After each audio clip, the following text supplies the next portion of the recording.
조선 중엽 어느 외진 시골 마을에 대대로 벼슬을 이어온 양반가 서참판댁이 자리하고 있었으니 그 이름이 이웃 고을까지 자자하였다. 서참판에게는 귀한 외아들 하나가 있었는데 온갖 정성과 공을 들여 길러낸지라 집안 사람들은 물론 마을 사람들까지 참판댁 도련님이라 부르며 귀히 여겼다. 세월이 흘러 그 도련님도 어느덧 장가를 들 나이가 되었고 서참판은 가문과 인품을 두루 갖춘 며느리를 얻고자 애를 썼다. 그렇게 하여 맞아들인 며느리 단심은 살림 솜씨 하나하나가 반듯했고 시부모 섬김 또한 지극하여 그 누구도 흠을 잡을 데가 없었다. 이 아이야말로 우리 집 귀신이 되어줄 아이로다. 서참판 부부는 속으로 늘 그러한 복을 되뇌었다. 허나 복이란 것이 길게 머물지 못했던가. 단심이 시집 온 지 3년쯤 되었을 무렵이었다. 어느 날 며느리가 예전부터 곱다하며 좋아하던 복숭아꽃이 만개했다는 소문을 듣고 산 너머 복숭아밭까지 다녀오겠노라 하여 아들과 함께 길을 나섰다. 허나 돌아오는 길 아들이 그만 발을 헛디뎌 절벽 아래로 굴러 떨어지고 말았다.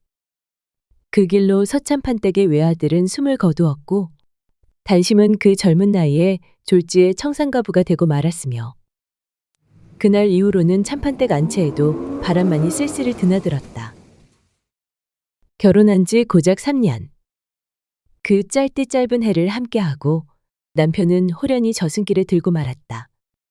남편이 죽은 이후로 단심은 문 밖에 바람발 내딛지 않고 수절하며 지내고 있었다. 아침이면 장독대를 닫고 해가 기울면 부엌을 쓸며 눈물마저 마른 얼굴로 시부모를 모셨으나 그 모습을 지켜보는 시어머니는 날이 갈수록 마음이 아려왔다. 이 험한 세상에 남편도 없이 살아가야 한다니 이 무슨 운명입니까? 하늘도 무심하시지. 그 아이가 무슨 죄가 있어 이리도 가혹한 팔자를 타고 났는지 차라리 내 딸이라면 아무데나 시집이라도 다시 보내련만. 양반 가문이란 이름 아래 과부는 수절이 곧 명예라니 이 어찌 잔인한 도리입니까? 그러자 서참판도 고개를 숙이며 한숨을 내쉬었다. 그러게 말이오. 죽은 내 아들도 불쌍하지만 저 아이도 내 딸인 양 가슴이 미어집디다. 하늘도 참 무심하시지. 둘 다 속으로는 며느리를 풀어주고 싶었다. 허나 양반가의 규율이란 것이 그러하지 못하니 과부가 다시 시집가는 일은 가문의 먹칠을 하는 일이라 여겨졌고 그 누구도 감히 재가란 말을 입에 올릴 수 없었다. 그리하여 단심은 그 젊은 나이에 안채 깊숙이 박힌 채 세월을 잊은 듯 수절하며 살아갔다. 항상 시부모의 마음 한켠에는 근심이 자리하고 있었다. 저 며느리가 과연 우리 집에 평생토록 머물러 줄 것인가? 정녕 우리 집 귀신이 되어줄 사람인가? 그런 걱정이 날이 갈수록 깊어만 갔다.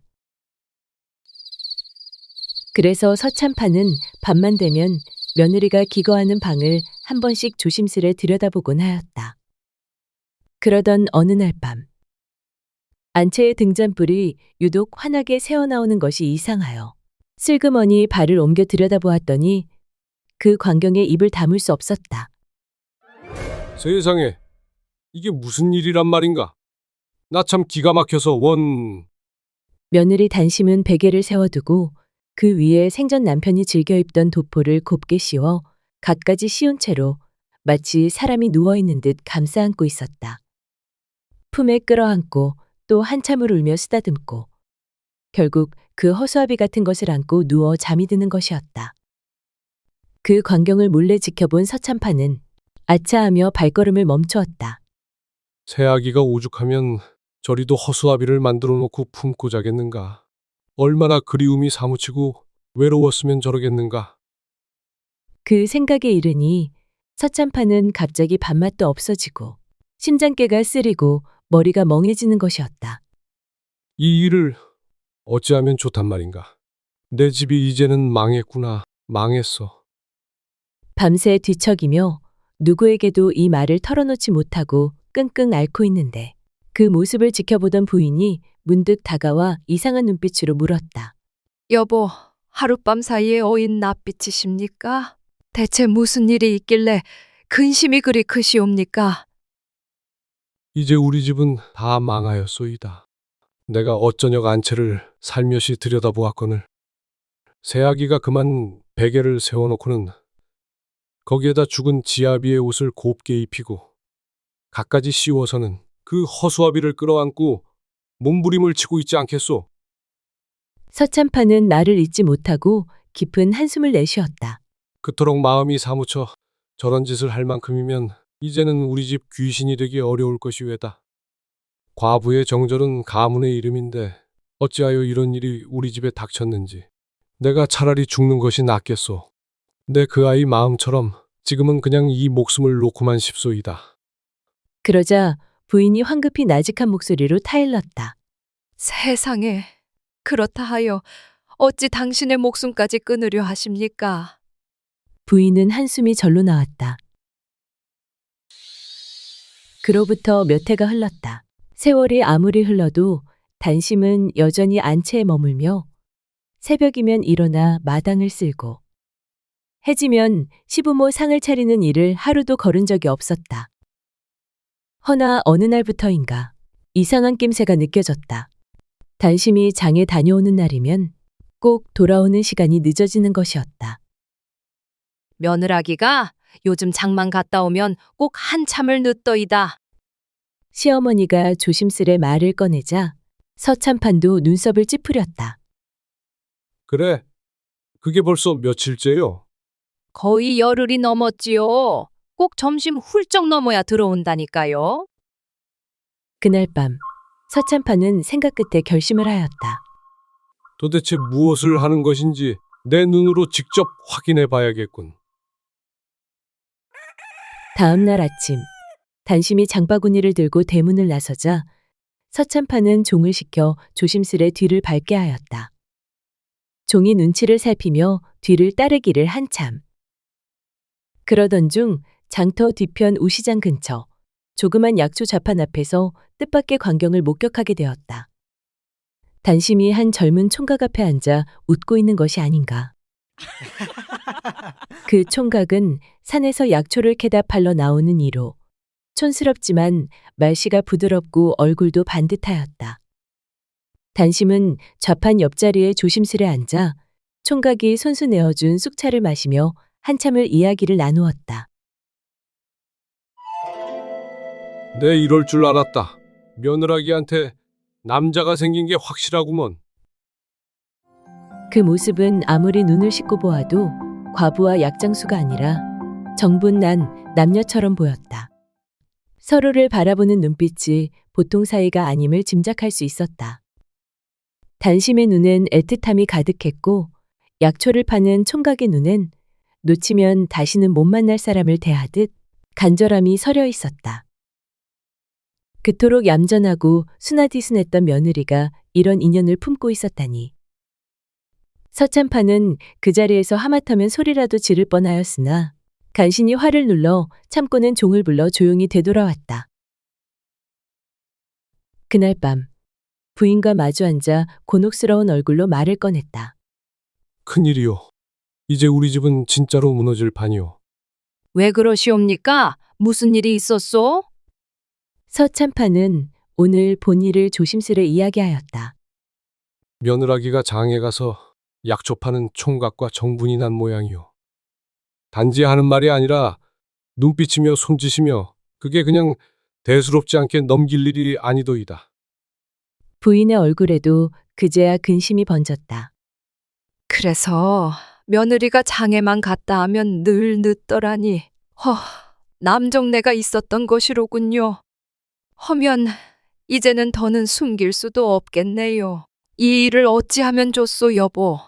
소문이라도 퍼지면 우리 가문 채통이 말이 아닐 텐데 양반댁 과부가 장터 총각과 정분이 났다 하면 그야말로 온 고을 사람들의 입방아에 오르내릴 것입니다. 서참파는 방안을 몇 바퀴 돌며 곰곰이 생각하였다. 이대로 두다가는 며느라기가 총각과 도망이라도 가버릴 것이고 우린 사람들 앞에서 머리를 들고 살 수 없을 것이요. 이 일을 어찌하면 좋겠소? 무언가 좋은 생각이 떠오른 듯 부인이 입을 열었다. 좋은 방책이 하나 있사온데 한번 해보시는 것이 어떻겠사옵니까? 그 방책이란 것이 대체 무엇이요? 부인이 이윽고 고개를 숙이며 말을 이었다. 이제 그 아이가 우리 집 귀신이 되기는 글렀으니 차라리 총각과 함께 저 먼 골로 도망쳐 살아가도록 해주는 것이 좋겠사옵니다. 그 대신 우린 헛장을 치는 것이지요. 헛장을 말이요? 그렇사옵니다. 헛장을 치고 가짜 시체를 하나 만들어 밤새 배앓이를 하다 숨졌다고 소문을 냅시다. 염도 남손을 빌리지 말고 당신께서 직접 하시지요. 관에 넣어 장례까지 치르면 마을 사람들 그 누가 의심을 하겠습니까? 서참판은 이 말을 듣고는 입을 다문 채 한동안 생각이 잠겼다. 그러더니 이내 무겁게 고개를 끄덕이며 말했다. 그래, 당신 말이 옳소. 그 아이가 이 집에 붙들려 눈물로 늙어가기보단 차라리 정든 사내와 함께 어딘가에서 살아가는 것이 나을지도 모르지. 다만 이 모든 일은 바람 한 점 새지 않게 철저히 조용히 치러야 하오. 그러하옵지요. 그리하여 그날 밤 서참판 댁에는 아무도 모르게 은밀한 계획이 짜이고 있었다. 다음 날 아침 며느리는 어김없이 장에 다녀오겠다며 단정히 머리를 틀어올리고 대문을 나섰다. 서참판은 뒤따라 조용히 발을 옮기며 며느리의 뒤를 쫓았다. 장터 한쪽 약초를 파는 총각이 있던 그 자리에 도착하자 단심은 마치 기다렸다는 듯이 환히 웃으며 달려들더니 총각의 품에 얼굴을 묻고는 작은 소리로 무언가를 속삭였다. 그 모습을 본 서참판은 며느리의 당돌한 행동에 놀라 주위를 살피며 초조하게 발을 굴렀다. 아니, 누가 보기라도 하면 어쩌려고 저런단 말인가? 속으로 곱씹는 사이 이내 결심한 듯 두 걸음 앞으로 다가갔다. 단심아, 아버님, 여기를 어떻게...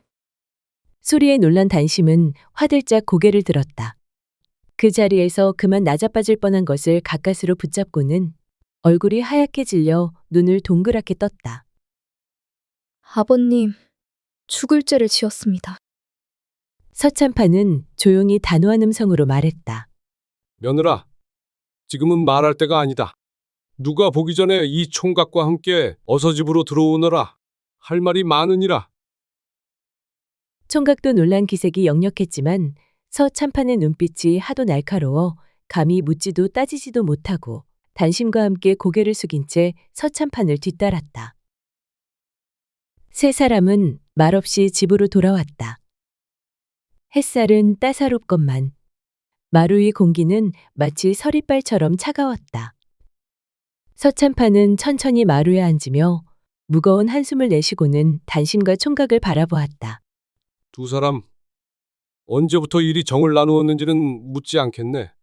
다만 오늘 내가 본 그 광경을 보고도 못 본 채 외면하고 돌아설 수는 없었소. 단심은 고개를 떨군 채 눈물을 훔쳤고 총각은 날없이 두 손을 가지런히 모았다. 우리 집은 대대로 수저를 가풍으로 삼아왔지. 헌데 단심이 너의 속정을 보니 내 이제 너를 붙잡아두는 것이 옳지 않다는 생각이 드는구나. 단심이 고개를 번쩍 들었다. 아버님, 저는 그런 뜻이 아니옵니다. 그저 마음이 외로워 잠시 저도 모르게 마음이 동했나 봅니다. 다시는 이분을 만나지 않겠습니다. 그러니 제발 노여움 푸시옵소서. 서참판이 고개를 저으며 말을 이었다. 그 마음 내가 모르겠느냐. 네 나이에 남편 잃고 우리 집 귀신으로 평생 살아야 한다니 마음이 얼마나 무거웠겠느냐. 이제는 내가 정든 이 총각과 함께 새 삶을 살아가는 것이 하늘의 뜻일지도 모르지. 단심은 눈물을 왈칵 쏟아내었고 총각은 그제야 눈을 들어 서참판을 똑바로 바라보았다. 나으리, 죄송하옵니다. 소희는 그저 저 여인이 가여워 마음이 움직였을 뿐이옵니다. 그리 긴 세월 속을 다 버려가며 수절하시던 모습을 볼 때마다 어찌 그리 가슴이 저리던지 나으리께서 허락만 해주신다면 소희는 이분을 끝까지 지키며 살겠습니다. 비록 집안도 변변치 못하고 가진 것 하나 없사오나 두고두고 후회 없는 삶을 살게 해드리겠사옵니다. 목숨 걸고 잘 모시겠습니다. 허나 이 일이 세상에 드러나면 우리 집안은 수치를 면치 못할 것이고 너희 또한 천한 죄인 취급을 받을 게다. 그러니 계획을 세워야겠다. 계획이요? 그래, 우리는 네가 병들어 죽은 것으로 위장할 것이다. 밤새 배앓이로 숨을 거뒀다고 소문을 내고 내 손으로 직접 염을 관을 만들어 장사를 치르겠다. 그러니 그날 밤 너희 둘은 어둠을 틈타 이 고을을 떠나거라. 단심과 총각은 숨을 죽인 채 서로의 눈을 바라보았다. 단심이야, 비록 내 며느리로 들어왔으나 내게는 딸 같은 아이요. 마음이 유하고도 여려 눈물도 많다만 심성이 참 고운 아이이니 자네가 부디 우리 며느라기를 품어주게. 아무쪼록 내가 건넨 돈으로 약초방 하나는 차릴 수 있을 것이니 너는 단심히 고생 않게 해주게. 부디 우리 며느라기를 잘 부탁하네. 이것이 내 너를 향한 마지막 정인이라. 그날 밤부터 서참파는 이 집 저 집 돌아다니며 며느리가 중병을 앓는다며 약방문을 구해댔다. 밤이면 뜬 눈으로 지새우며 낮이면 의원을 부르고 부적을 붙이며 동네를 들쑤셨다. 며칠을 그렇게 소란을 피우니 동네 사람들은 모두 입을 모아 단심이 나흘을 넘기기 어렵다더라. 수군대기 시작하였다. 며칠이 흐르고 드디어 며느리가 눈을 감았다는 소문이 돌자 서참파는 마을 어른들을 불러 장례를 치르겠노라 야단을 떨었다. 사람들이 모여든 날, 방 한켠에 놓인 염습상 위에 흰 보자기로 덮인 가짜 시신이 놓였다. 모양만 갖춘 헛장이었으나 아무도 눈치채지 못하였다. 그때 서참판이 단호히 일갈하였다. 이 불쌍한 계집은 내가 손수 보내야 하오. 염은 다른 이들 손에 맡길 수 없으니 누구도 가까이 들지 마시오. 그리하여 서참판 내외는 방 안으로 들어가 몰래 만들어둔 허수아비 같은 가짜 시신에 흰 수의를 입히고는 관 속에 조심스레 눕혔다. 장례는 조촐하나 흐트러짐 없이 마무리되었고 며느리의 친정에서도 죽은 것이 차라리 다행이다 하며 별탈 없이 넘어갔다. 세월이 흘러 며느리가 떠난 지도 어느덧 3년. 서참파는 서울에 올라갈 일이 있어 객지기를 나섰다. 날이 어둑해지자 도중 한 기와집에 유숙하게 되었는데 저녁상을 받고 밥을 입에 넣는 순간 문득 놀라 두 눈이 휘둥그레졌다. 아니, 이 국물 맛은 우리 며느라기가 해주던 그 맛인데. 서참파는 숟가락을 내려놓고 말없이 마당을 거닐었다. 저녁 노을이 지고 서늘한 바람이 옷깃을 스쳤다. 그때 담장 너머 어디선가 다듬이질 소리가 들려왔다. 소리에 이끌려 조심스레 고개를 들이밀자 마루 끝에 앉아 조용히 다듬이질을 하고 있는 여인이 눈에 들어왔다. 그 옆에는 한 사내 아이, 2살 되어 보이는 어린아이가 그녀 곁에 찰싹 붙어 앉아 놀고 있었다. 여인은 머리에 쪽을 단정히 틀고 소복을 입었으며 얼굴엔 해맑은 웃음이 서려 있었다. 그 모습, 그 손짓, 그 미소까지도 분명히 며느리 단심이었다. 깜짝 놀란 서참파는 숨소리조차 죽인 채 뒷걸음질 쳤다. 그리곤 말없이 그 집을 빠져나왔다. 입안에 머물던 따뜻한 국물의 맛은 어느새 사라졌고 죽은 아들의 얼굴이 아른거리며 가슴 속에서 일렁였다. 그는 길가의 집단 무더기 앞에 주저앉아 긴 집 한 줄기를 뽑아 목 깊숙이 밀어넣고는 그날 저녁 먹은 것을 모조리 개원했다. 내 자식은 저승에 있어 살아서는 다시는 볼 수 없건만 너는 잘 살고 있구나. 그래, 단심아, 산 사람은 살아야 되지 않겠냐. 너만은 부디 내 아들 목까지 오래오래 잘 살아다오. 가슴속에서 허망함이 일렁이며 터져나왔다. 슬픔인지 안도인지 모를 감정이 엉켜 목을대를 꾹꾹 눌러댔다. 그러나 서참파는 눈물 한 방울 흘리지 않았다. 그저 말없이 먼 길을 걸어 발끝이 닿는 대로 서울을 향해 떠났다. 마음 깊은 곳엔 아직 아들의 얼굴이 떠올랐고 등 뒤로는 바람결에 실린 다듬이질 소리가 한없이 멀어지고 있었다. 안녕하세요. 이야기 들려주는 새벽입니다. 이번 영상도 즐겁게 보셨나요? 앞으로도 더 흥미로운 이야기로 찾아뵙겠습니다. 구독, 좋아요, 알림 설정도 부탁드려요. 여러분들의 소중한 의견도 남겨주세요. 감사합니다. 감사합니다. 감사합니다. 감사합니다. 감사합니다. 감사합니다. 감사합니다. 감사합니다. 감사합니다. 감사합니다. 감사합니다. 감사합니다.